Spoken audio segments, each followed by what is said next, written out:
Welcome once again to Lehto's Law. Here's Steve Lehto.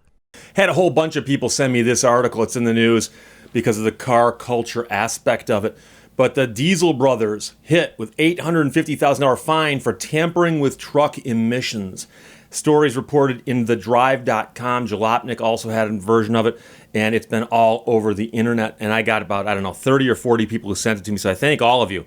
But basically what's going on here is the stars of a Discovery Channel TV show called Diesel Brothers are being ordered to pay over $850,000 for their part in making and selling modified diesel pickup trucks that wreaked environmental havoc in the state of Utah.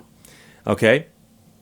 Now, there were David Heavy D Sparks, Joshua Stewart, Keaton Hoskins, and Dave Kiley, or Diesel Dave, were the targets of a case that reached a federal judge after being initiated by Utah Physicians for a Healthy Environment.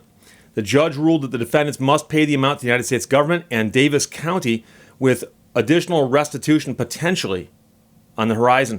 The Salt Lake Tribune reported that U.S. District Court Judge Robert Shelby put in his ruling that the plaintiffs may also submit their attorney fees to be paid for by the defendants. A lawyer for the Diesel brothers, the opposing party, claimed $1.2 million in fees when speaking with the judge. So, could add up. Shelby confirmed that the defendants must pay $761,000 to the U.S. government, with the remaining $90,000 going to Davis County. This comes less than a year after Shelby found those involved with the television program guilty of violating the Clean Air Act and Utah state law by stripping diesel pickups of their legally required emissions equipment. And this brings back memories. When I worked at the gas station in the late 70s, early 80s, it was right around the time that unleaded gasoline was coming into vogue and regular gasoline was being, put out to pasture. And so there were cars that were being sold with catalytic converters. And they actually had a slightly different size nozzle for the gas so that you couldn't accidentally put leaded fuel into them. And so it was a very common thing to see people would punch the hole out so they could put a regular pump nozzle in there. And then you could go someplace and buy a straight pipe and you could replace the catalytic converter with a straight pipe. But the places that sold those pipes claimed they were for testing purposes only. And of course, we all knew that people did this. But, if you pulled into the gas station and I was pumping gas in the days of full service and you said, I need you to put regular, I'd have to say, I'm sorry, I cannot do that. We were not allowed to do that. So it reminds me of that. Some of the components at issue here are the diesel particulate filters and exhaust gas recirculation systems, both of which have been the focus of multiple regulation enforcement operations by the EPA.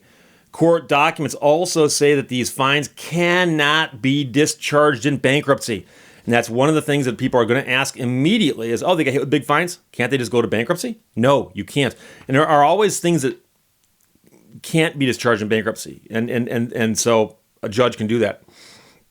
The Diesel Brothers is a reality show that chronicles the adventures of the guys I mentioned above as they work on various larger-than-life vehicle projects, modifying customer trucks, building their own, giving away trucks and sales-related sweepstakes.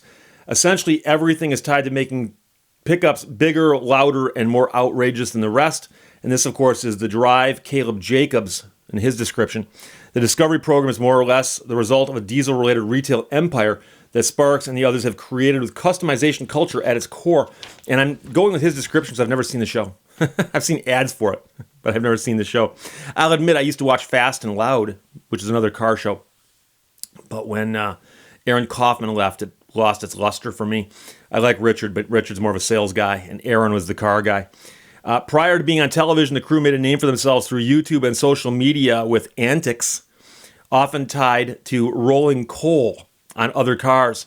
Cannon explained to the Tribune that his clients wished for more of the court-ordered payout to benefit the state of Utah. But in direct contradiction to that statement, the Utah Physicians for a Healthy Environment found the pickups built and modified by the Diesel brothers to be grossly overpolluting. The plaintiffs actually purchased the truck from Sparks Motors and promptly sent it to Denver for testing, in which the results showed it emitted 36 times more pollution and 21 times more particulate matter than if it was equipped with the proper emissions system. I would think most people know it's illegal to remove the emissions system from a modern vehicle. I mean, There's warnings all over the vehicle that say that. All you got to do is read. These people also manage and operate an online truck marketplace. The website provides a platform for customers to buy and sell diesel pickup trucks, many of them modified, such as the way they're modified on the show. Reed Zars, an attorney representing the Utah physicians, previously questioned Sparks about his company's social presence that was largely centered around heavily polluting trucks. There was one video in particular with a description that read, "What do you do when you see a dorky Prius driver? Watch the built diesel smoke out a Prius." And then, of course, the diesel rolled coal on the Prius, which is something that not going to get into here. Sparks explained that the video was created by an employee I fired after I saw that video, but of course the clip has racked up over 800,000 views and is still on YouTube. The duo and their fellow defendants are banned from removing diesel emissions equipment as well as selling vehicles that have been modified as such. From here on out, if they violate pollution standards, they could be found in contempt of court. So it makes you wonder if they're going to continue doing their business as usual or try to work within the law as a federal court judge has ordered them to do. But, it's strange to me that it only takes one generation to forget something. And, I went to law school in Los Angeles in 1989, graduated in 91, 2 years. And when I was there, the pollution was bad. The smog was bad. There were mountains, they told me, not far off on the horizon that you could not see about 360 days a year. And right around the time I was there, they started introducing lower emissions type gasolines that were formulated supposedly to put less stuff in the atmosphere. And I've been to Los Angeles since then. Now that was, like I said, that was 30 years ago. And I've been to Los Angeles since then, and the air appears to be cleaner. It does appear to be cleaner. And so the idea that they put all this smog stuff on cars. And I remember in the 70s, I remember having a car with, charcoal canisters and air pumps and stuff. And hearing about catalytic converters and switching over to unleaded gas, which is a misnomer.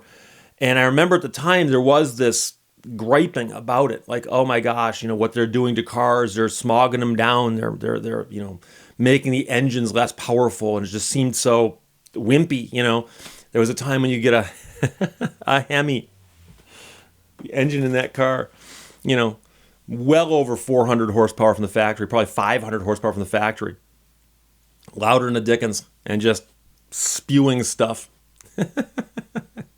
It's a good sound, though. It's a cool sound. But, there's also a time when we didn't understand that putting lead into gasoline was a bad idea.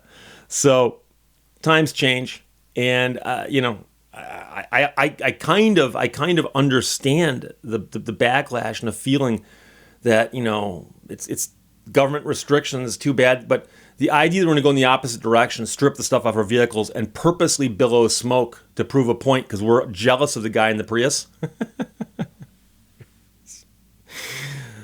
it's beyond my pay grade to understand such things. So all I'm going to tell you right now is, Caleb Jacobs wrote the article, Diesel Brothers hit with $850,000 fine for tampering with truck emissions, and they can't do that anymore or be found in contempt of court, and they can't discharge in bankruptcy. So guys, break out the checkbook. Questions, comments, put them below. Let's talk to you later. Bye-bye.